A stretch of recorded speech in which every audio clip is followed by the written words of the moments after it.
Tight. आप लोगन इस समय कलकत्ता का जवन चुनाव चलल, जवन बंगलिनिया मार के थप्पड़ भेजलस,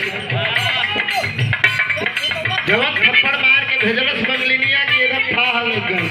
तब से बंगलिनिया वाला गाना सुपर डुपर हम यही कमाते पूर्ववा से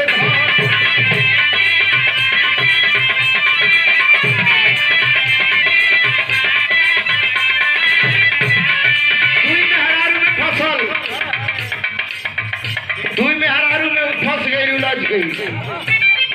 गलत जात है अब पूरू कमा के आई तो बड़ा खुशी खुशी रही कि जैसे वो जुड़ा ले रस बगली नहीं है।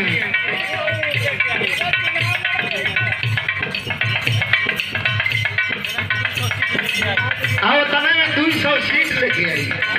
अब समझ गए आप लोगों कलकत्ता में घुसना के बाद का पोजीशन होगी।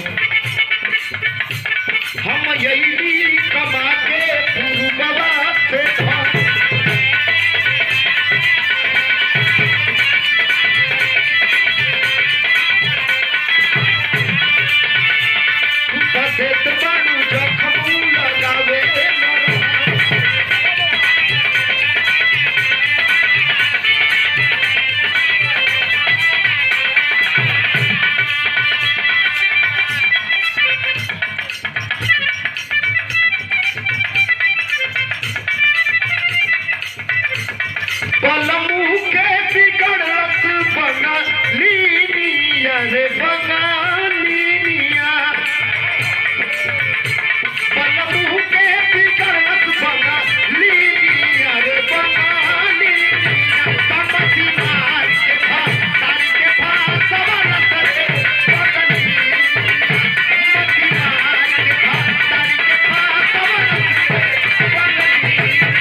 और देखे एक